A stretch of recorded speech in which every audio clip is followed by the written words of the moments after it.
The Red Raiders look to get revenge on the TCU Horned Frogs at home and secure their 8th Big 12 victory of the season while staying close to the top of the Big 12 standings. In today's video, we'll preview the matchup between TCU and Texas Tech, look at the players to watch, odds, and prediction. Hey, how's it going, everybody? It's RC Maxfield here for the Back to 12 podcast. And before we get into today's preview, I think y'all know the drill by now in terms of what you need to do to let me know that you're watching. First and foremost, like the video, but then simply know down on the pinned comment below your score prediction for TCU at Texas Tech. Should be a good one on Tuesday night at the USA out in Lubbock, Texas. Let's jump right into it as we'll set the scene real quick. Texas Tech, TCU, out at United Supermarket Arena. Tip-off is scheduled for 8 p.m. Central Time on ESPN2. Now, you can see some of the history between Texas Tech and TCU at the bottom of your screen right now. This will be the 124th all-time meeting between the two men's basketball programs. Texas Tech actually leads the all-time series 78-45. Now, the Red Raiders are 46-13 all-time in Lubbock, Texas. Against the TCU Horned Frogs, Texas Tech is actually 4-1 in their last 5 home games against the Horned Frogs, winning by an average margin of 19.4 points. Now, other things you need to know about TCU and Texas Tech coming into this one on the TCU side, they have a 2-game winning streak right now after their victories over West Virginia and Kansas State last week. I mean, just an incredible buzzer beater by Jameer Nelson Jr., who we'll talk about here in a little bit for the TCU Horned Frogs up there in Manhattan. Now, on the Ken Palm side of things, Texas Tech comes in as the 23rd best team in the country. TCU is 33rd. Net rankings, TCU is 36th. Texas Tech is 26th. So, somewhat even in that regard. And when you look at the Big 12 standings, they're deadlocked at 7-5. This is a big game for both squads. And you think about that Cincinnati game for Texas Tech and how it looms large. This one would be a big time win for Texas Tech in the sense of getting to that 8-win mark and solidifying themselves as an NCAA tournament lock with a formidable schedule in terms of winning games moving forward on your schedule. You got the likes of Oklahoma State, West Virginia, UCF, you got Texas at home, Baylor at home. Those are your 5 remaining games after this matchup with the TCU Horned Frogs. So Texas Tech, in theory, if they handle business at home, will get to 10 wins, and maybe you sprinkle in a road win or two. Who knows? You could get to 12 victories. But before we get into the players to watch for Texas Tech and TCU, if you haven't already and you want to stay in the know on Texas Tech men's basketball and Texas Tech football all year long, there's 3 simple steps I can give you here. First and foremost, like the video. Second, hit that subscribe button. And then third, maybe most importantly, turn on that notification bell so it goes instantly to your feed, whether that's in your notifications on your phone, right there in your feed on YouTube, whatever it may be, wherever you're watching this. Do those 3 steps, and I promise you'll stay in the know on Texas Tech men's basketball and Texas Tech football all year long right here on the largest group of Texas Tech fans on YouTube in the Back to 12 podcast channel. All right. Let's jump into the players to watch for Texas Tech. Warren Washington, you got to start there, right? Will he play? That is the big question for the Red Raiders. In this one, it seems like it's going to be a true game time decision for the Red Raider big. Now, I will say this. Robert Jennings and Kyron Lindsey balled out up at Iowa State, combining for 19 points, 9 rebounds, and 2 blocks.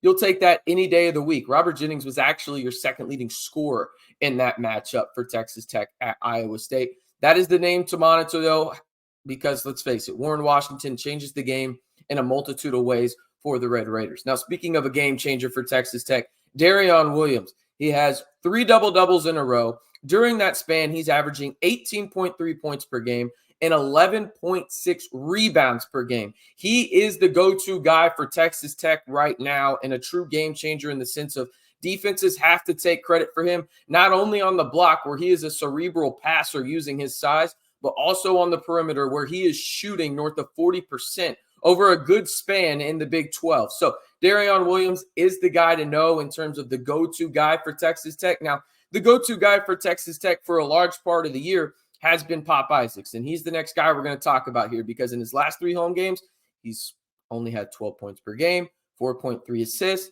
He needs to have a better game for Texas Tech to beat TCU. Remember what he did out in Fort Worth. He was awesome against the Horned Frogs, and a loss for the Red Raiders, 85-78 there, where that was really the first flu aspect that Texas Tech had, and probably a game Texas Tech really should have won if it wasn't for like a 10-minute stretch and TCU just shooting the lights out. Tip your cap to them on that front. We'll talk about the guy that was shooting lights out for TCU in that one here in just a second. But Pop Isaac has to be better. I'm interested to see how they kind of move him around. Maybe don't make him the primary ball handler for long stretches of time. He's going to have to be better for Texas Tech, as I mentioned yesterday, to reach their ceiling. All right. TCU. Sheesh. Micah Peavy. Career high 26 points at Kansas State last Saturday. The last time he played Texas Tech, he had a career high in threes in that game. He's a guy, you know what he's going to do on the defensive end. If he's anywhere close to average on the offensive end, he's a game-changing type talent. He's a guy to monitor in this one, and a guy where I think he'll be on Pop quite a bit in this one. Now, Jameer Nelson Jr., I've talked about him already in this one in terms of his game-winning shot up there in Manhattan for the Horned Frogs. Also, it makes me feel extremely old now that we've got, the Anquan Bolden Jr.'s, the Antonio Gates, the Jameer Nelson Jr.'s of the world out in college athletics now. It makes me feel extremely old since I watched their dads play for what seemed forever, my whole childhood. But anyway, he has started the past 2 games for the Horned Frogs, and he is a guy that really offensively just really helps the Horned Frogs in a lot of ways, right? I'm interested to see where he goes in this one in terms of the Avery Anderson aspect, the Jameer Nelson, what kind of minutes are divvied up there. I would expect Jameer Nelson to play more minutes than Avery Anderson, but he's a guy to know for TCU. 2 guys to know for TCU in terms of a shooting guard and a small forward, Emmanuel Miller, and then you got Tennyson as well, Trayvon Tennyson. 2 guys are like microwaves. Tennyson was absolutely bananas against Texas Tech the last time that they played there in Fort Worth. Now it's out in Lubbock. Maybe he doesn't, turn into a microwave like Emmanuel Miller can as well.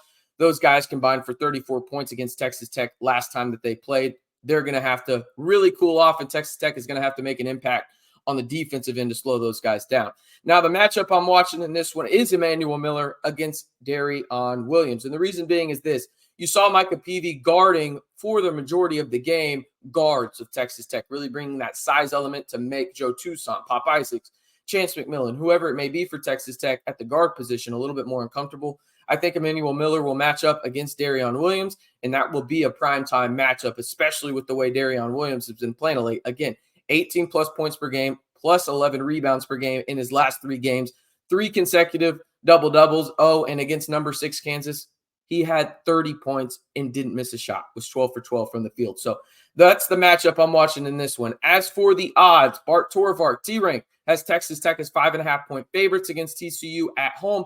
His metrics give the Red Raiders a nice 69% chance to beat the Horned Frogs, and you're about to see my prediction at the bottom of the screen. I've got the Red Raiders heading back to the win column in this one, winning by a score of 75-69. I wasn't too far off on the Iowa State matchup score. It was actually just 2 points off in that one. Had it 82-72, ended up being 82-74 Iowa State in that one. But I have the Red Raiders getting back in the win column, winning 75-69 at home.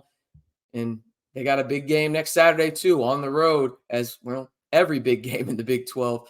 There's a big game every weekend on the road in the Big 12, I should say, for Texas Tech. And it's no different with UCF on the horizon. But first and foremost, got to take care of business against TCU. If you haven't already, let me know your score prediction on the pinned comment down below. And one more time, if you want to stay in the know on Texas Tech men's basketball and football all year long, join the most engaging group and the largest group of Texas Tech fans here on YouTube by simply hitting that like button, subscribing, and turning on that notification bell to stay in the know right here on the Back to 12 podcast channel.